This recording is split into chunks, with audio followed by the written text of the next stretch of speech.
और क्या हाल है मेरे दोस्तों। मैं आप सभी दोस्तों का श्वेता पाक कलम में स्वागत के साथ साथ अभिनंदन करती हूँ। आप लोग कैसे हो। आज श्वेता पाक कलम बनाए मटर के द्वारा तैयार बढ़िया, जो बहुत ही ज़्यादा टेस्टी बन के तैयार होंगी। एक बार आपने इस तरह से हरी मटर की बड़ियों को बना के तैयार कर लिया तो आप इसको काफ़ी समय तक स्टोर करके रख सकते हैं।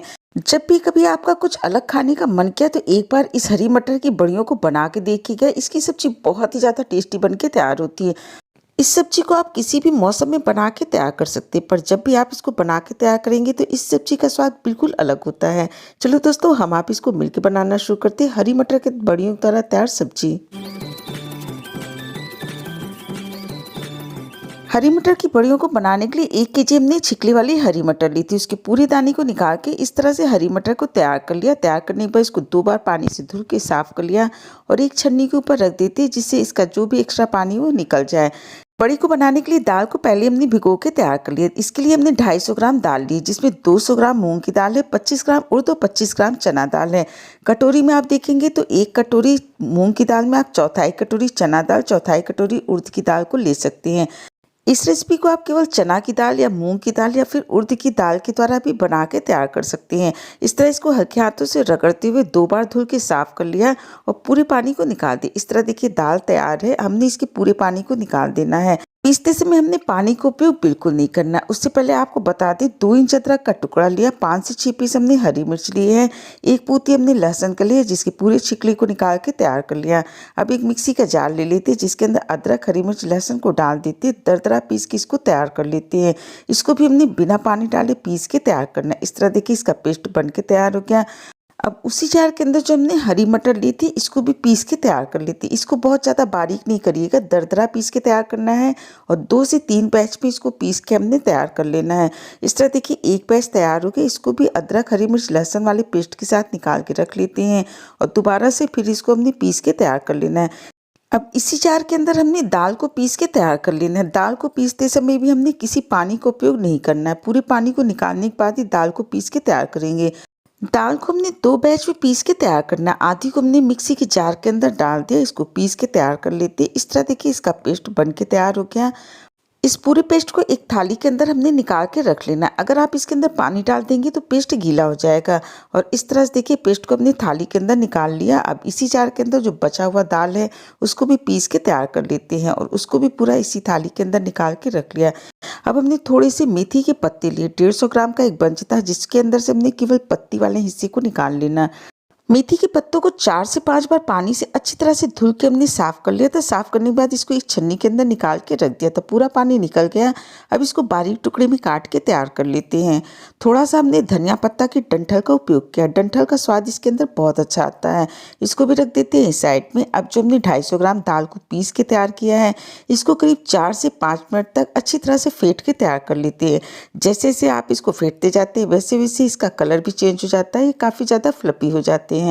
आप दाल को अच्छी तरह से फेंट के तैयार करेंगे तो इसके द्वारा जो बड़ियाँ बन के तैयार होती है, आप उनको जब किसी भी सब्जी में डालेंगे तो अच्छी तरह से फूल के तैयार हो जाती हैं। इस तरह देखिए दाल फेंट के तैयार हो गई। पूरी दाल को फेंटने में 6 मिनट का समय लगा।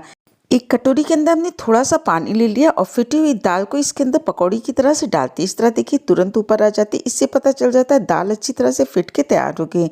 अब इसके अंदर जो दरदरी पिसी हुई हरी मटर हमने तैयार की थी, पूरी को इसके अंदर डाल दी थी। अदरक, हरी मिर्च, लहसुन की पेस्ट को भी इसके अंदर डाल दिया है। अब इसके अंदर हमने धनिया पत्ता की जो डंठल काट के तैयार किए थे उसको भी इसके अंदर डाल दिया। इसको भी अच्छी तरह से धुल के साफ करके एक छन्नी के अंदर हमने पहले ही रख दिया था। अब हमने जो मेथी काट के रखा है इसमें से आधे को डाल देते हैं। डाल के सारी सामग्री को अच्छी तरह से मिला देते हैं। इस रेसिपी को बनाते समय आप अलग से किसी पानी का उपयोग मत करिएगा। दाल को पीसते समय हमने पानी को नहीं डाला, मटर को पीसते समय भी हमने पानी का उपयोग नहीं किया था। बची मेथी के पत्तों को भी इसके अंदर डाल देना। अच्छी तरह से इसको मिला लेते हैं। मेथी और धनिया के पत्तों को भी हमने अच्छी तरह से धुल के साफ करके एक छन्नी में रख दिया था। कोई भी एक्स्ट्रा पानी इसके अंदर हमने उपयोग नहीं करना है। अगर आप इसके अंदर पानी का उपयोग कर देंगे तो पेस्ट गीला हो जाएगा। और इस तरह अब इसके अंदर हमने आधा टेबलस्पून सौंफ को डाल दिया, चौथाई टेबलस्पून अजवाइन डाल दिया, आधा टेबलस्पून इसके अंदर हमने जीरा डाल दिया। आप अगर कोई और साबुत मसाला खाना पसंद करते हो तो अपने टेस्ट के हिसाब से इसके अंदर डाल लीजिए।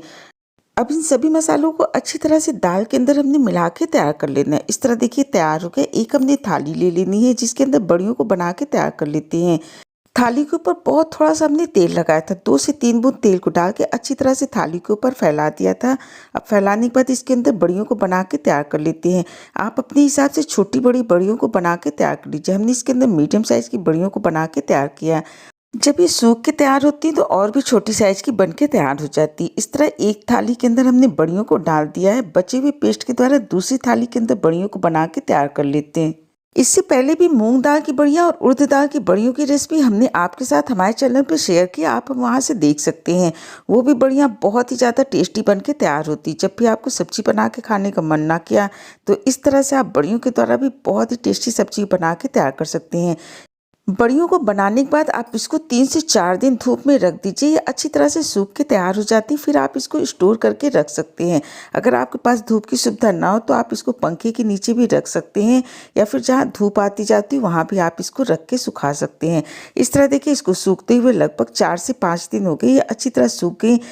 जब ये अच्छी तरह से सूख जाती है तो थाली में खुद अलग हो जाती है, और आप इसको अच्छी तरह से सुखाने के बाद ही किसी भी एयर टाइट कंटेनर में भर के इसको रख लीजिए। जब भी आपको हरी मटर खाने का मन किया तो इसके द्वारा आप सब्जी को बना के तैयार कर सकते हैं। डिब्बे में आप इसको स्टोर करके रखिए, वो पूरी तरह से साफ सुथरा हो। अब बरसात के मौसम में आप इसको 1 से 2 बार धूप दिखा देंगे तो पूरी साल ये बढ़िया सुरक्षित रहती हैं। अब इसके द्वारा हमने सब्जी को बना के तैयार कर लेना है। इसके लिए 3 से 4 पीस हमने छोटे साइज के आलू लिए थे, जिसकी बाहरी छिकली को निकाल दिया था, और इसको छील के इस तरह से टुकड़ों में काट के तैयार कर लिया। आलू को काटने के बाद पानी के अंदर रख देते हैं। कटोरी के अंदर थोड़ी सी हमने हरी मटर की बड़ियाँ ली है। इसके द्वारा ही आज की सब्जी को बना के तैयार करेंगे। 2 मीडियम साइज के टमाटर को हमने टुकड़े में काट के रखा है। 1 टेबलस्पून दही लिया है, आधा इंच अदरक का टुकड़ा लिया है, 4 पीस लहसुन के और 4 पीस हमने हरी मिर्च लिए है। इस रेसिपी को बनाने में हमने रेड चिली पाउडर का उपयोग बिल्कुल नहीं किया है। इन सभी को पीस के हमने पेस्ट की तरह बना के तैयार कर लेना है। इसके साथ साथ 2 मीडियम साइज के प्याज को हमने छोटे टुकड़े में काट के तैयार किया। इसका उपयोग हम तड़के में करेंगे। 1 टेबलस्पून बेसन ले लेते हैं, इसको भी इस सब्जी के अंदर उपयोग करेंगे। गैस पे हमने एक पैन रख दिया। पैन गर्म हो गया तो इसके अंदर 2 से 3 टेबलस्पून तेल को डाल देते हैं। जब तेल अच्छी तरह से गर्म हो जाता है तो गैस की फ्लेम को लो कर देते हैं, और इन बड़ियों को इसके अंदर डाल देते हैं। चलाते हुए लो फ्लेम पे 1 मिनट तक इनको भून के तैयार कर लेते हैं। इनका हल्का सा कलर चेंज हो जाए इतना ही इसको हमने भून के तैयार करना है। बहुत ज़्यादा इसको डार्क कलर का हमने नहीं भूनना है। इस तरह देखिए भून के तैयार होगी। पैन के अंदर आधा टेबलस्पून हमने जीरा डाल दिया। जब जीरा थोड़ा सा भुन जाता है तो इसके अंदर प्याज को डाल देते हैं। प्याज को डालने के साथ साथ गैस की फ्लेम को हमने हाई कर लेना है। प्याज को चलाते हुए 2 मिनट तक भून के तैयार कर लेते हैं। 2 मिनट बाद आलू को इसके अंदर डाल देते हैं, और प्याज के साथ आलू को भी अच्छी तरह से भून के तैयार कर लेते हैं। आपको दिखा देते इस तरह की हमने बड़ियों को भून के तैयार किया है। अब हमने टमाटर का पेस्ट बना के तैयार कर लेना है। मिक्सी के जार के अंदर अदरक, हरी मिर्च, लहसुन को डाल देते हैं। कटे हुए टमाटर के टुकड़े को डाल देते हैं। साथ ही साथ 1 टेबलस्पून इसके अंदर हमने दही डालते हैं। बढ़िया इसका पेस्ट बना के तैयार कर लेते हैं। प्याज आलू को भूनते समय बीच में 1 से 2 बार जरूर चला लीजिएगा, जिससे सारी तरफ ये अच्छी तरह से भून के तैयार हो जाए। पूरे को भूनने में लगभग 5 से 6 मिनट का समय लगा। इस तरह देखिए भून के तैयार हो गए। अब इसके अंदर थोड़े से मसालों को डाल देते हैं। आधा टेबलस्पून हल्दी पाउडर डाल दिया, 1 टेबलस्पून धनिया पाउडर डाल दिया, आधा टेबलस्पून इसके अंदर हमने गरम मसाला डाल दिया, और साथ ही साथ 1 टेबलस्पून जो बेसन लिया है इसको भी इसके अंदर डाल देते हैं। स्वाद के अनुसार 1 टेबलस्पून इसके अंदर हमने नमक को डाल दिया। इन सभी को अच्छी तरह से मिला के तैयार कर लेते हैं। इसको भूनते समय गैस की फ्लेम को एकदम से लो कर दिया, और 1 मिनट तक भूनने के बाद देखिए तैयार हो गए। इसके अंदर टमाटर का पेस्ट डाल देते हैं। पेस्ट को पहले अच्छी तरह से हमने प्याज और आलू के साथ मिला के तैयार कर लेना है। अब जार के अंदर हमने 3 से 4 टेबलस्पून पानी डाला था, उसको भी इसके अंदर डाल देते हैं। अच्छी तरह से इसको भी इसके साथ मिला लेते हैं। अब जो हमने बड़ियों को भून के तैयार किया, पूरी बड़ियों को इसके अंदर डाल देते हैं। मसालों के साथ अच्छी तरह से मिला लेते हैं। कवर करके इसको 4 से 5 मिनट तक पका के तैयार कर लेना। बीच बीच में 1 से 2 बार इसको जरूर चला लीजिएगा, क्योंकि बेसन डाला हुआ तो नीचे से सब्जी जल्दी नहीं चाहिए। अगर जल गई तो स्वाद को खराब कर देगी। इस तरह देखिए भुनते हुए 4 से 5 मिनट हो गया है। अब इसके अंदर हमने पानी को डाल देना है। जितना ज़रूरत आपको ग्रेवी का हो उतना आप इसके अंदर पानी को डाल लीजिए।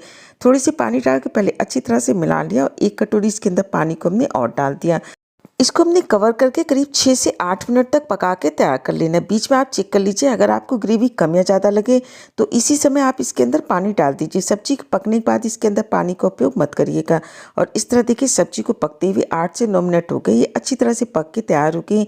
आपको दिखा देते बढ़िया अच्छी तरह से फूल के तैयार हो गई। एक बार आपने इस रेसिपी को इसी तरीके से बना के तैयार किया तो ये रेसिपी आपको बहुत ज़्यादा पसंद आएगी। ऊपर से हमने धनिया पत्ता डाल के अच्छी तरह से इसको मिला दिया। हर सब्जी को आप रोटी, चावल, पूड़ी, पराठा जिसके साथ भी खाएंगे आपको इसका स्वाद बहुत ज़्यादा पसंद आएगा। रेसिपी अच्छी लगी तो लाइक, शेयर, सब्सक्राइब करना बिल्कुल ना भूलें।